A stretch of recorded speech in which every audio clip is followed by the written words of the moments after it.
Video में हम permutation, combination और बाइनोमियल कोएफिशिएंट्स की आगे प्रॉब्लम ले रहे हैं। आज की फर्स्ट प्रॉब्लम है question number 15। If summation r from 1 to 10 factorial r into r cube plus 6r square plus 2r plus 5 equal to alpha into factorial 11, then the value of alpha is equal to, alpha की value हमें बतानी होगी।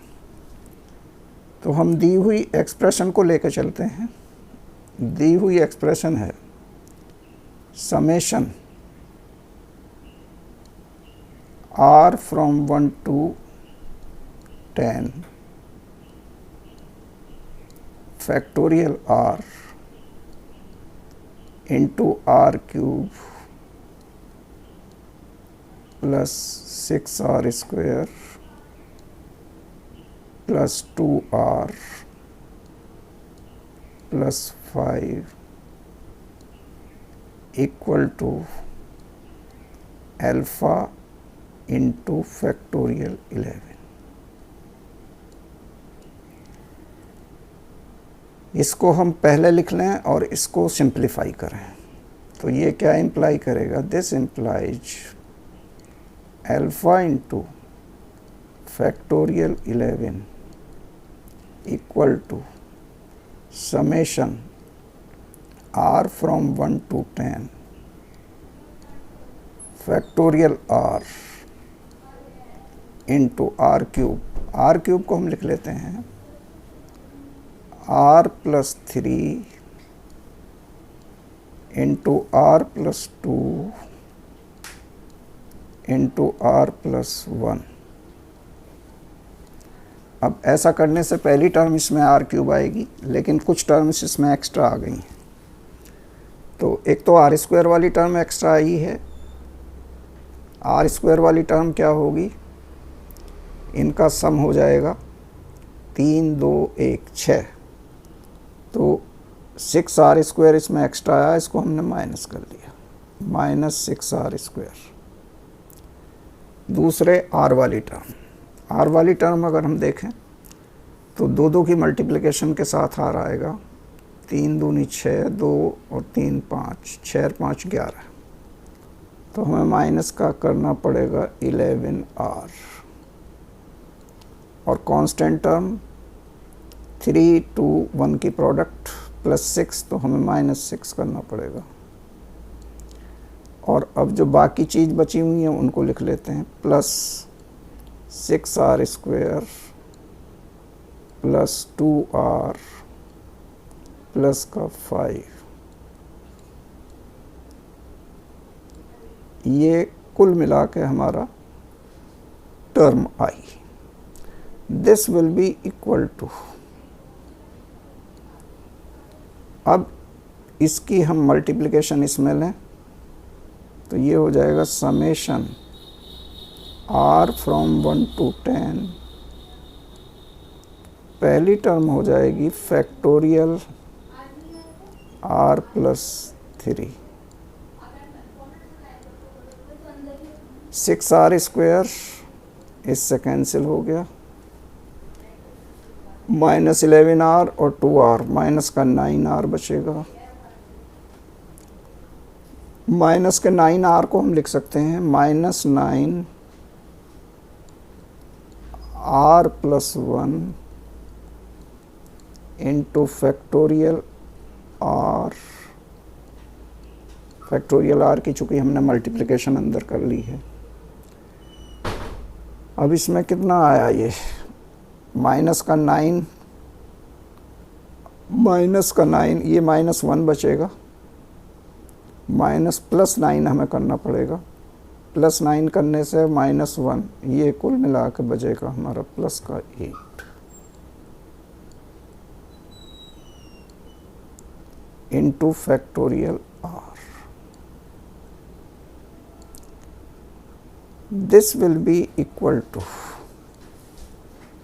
Summation r from 1 to 10 factorial r plus 3,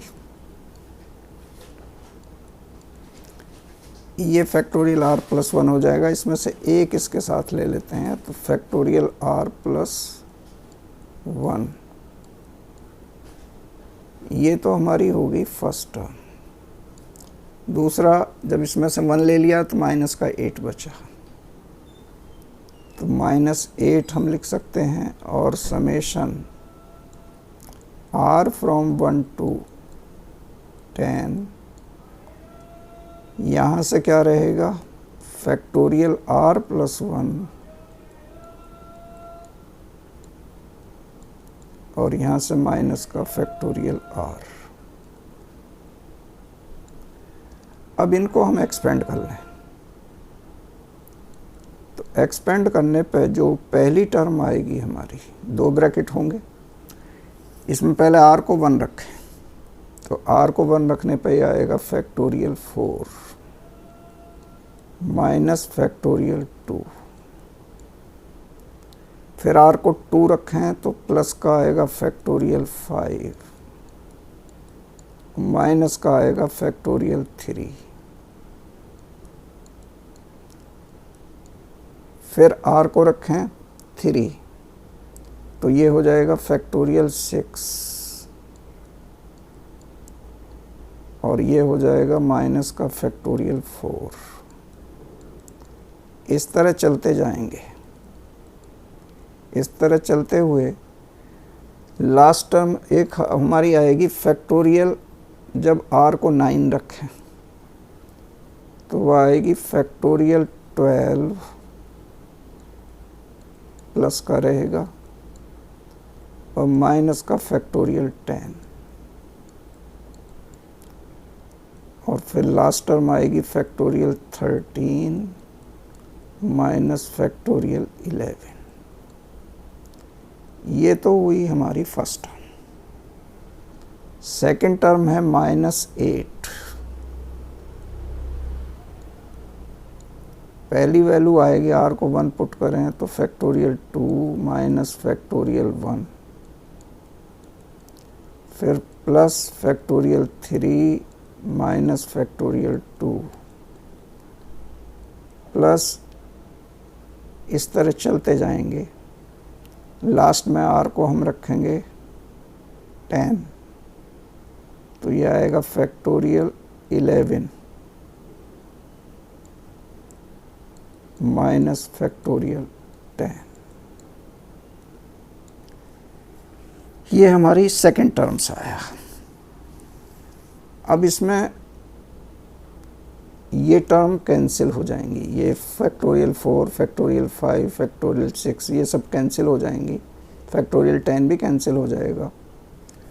factorial 13 और factorial 12 बचेगा, और minus का factorial, ये इसको हम लिख लेते हैं, this will be equal two factorial 13 plus factorial 12।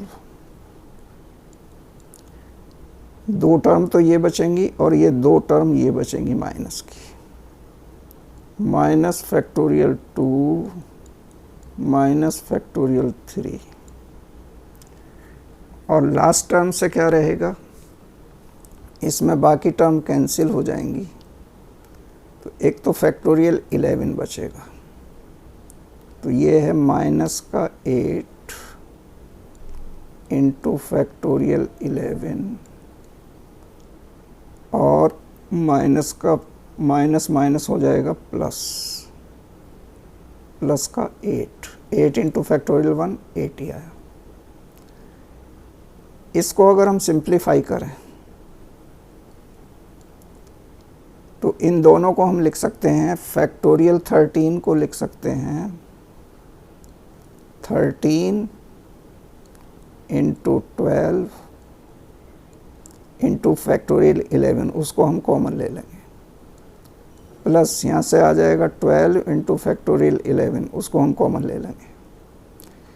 ये 2 हुआ, ये 6 हुआ, ये 8 कैंसिल हो जाएगा, तो यहाँ से रहेगा माइनस का 8 और इंटू में फैक्टोरियल 11। अब इनको दोनों को मल्टीप्लाई करें तो ये आएगा 156, और 12 माइनस 8 हो जाएगा 4, तो कुल मिला के ये वैल्यू हो जाएगी हमारी 160 इंटू फैक्टोरियल 11। ये वैल्यू थी अल्फ़ा इंटू फैक्टोरियल 11। फैक्टोरियल 11 दोनों और कैंसिल हो जाएगा। क्या इम्प्लाई करेगा? This implies alpha equal to 160। ये 160 इसका आंसर होगा। नेक्स्ट प्रॉब्लम है क्वेश्चन नंबर 16।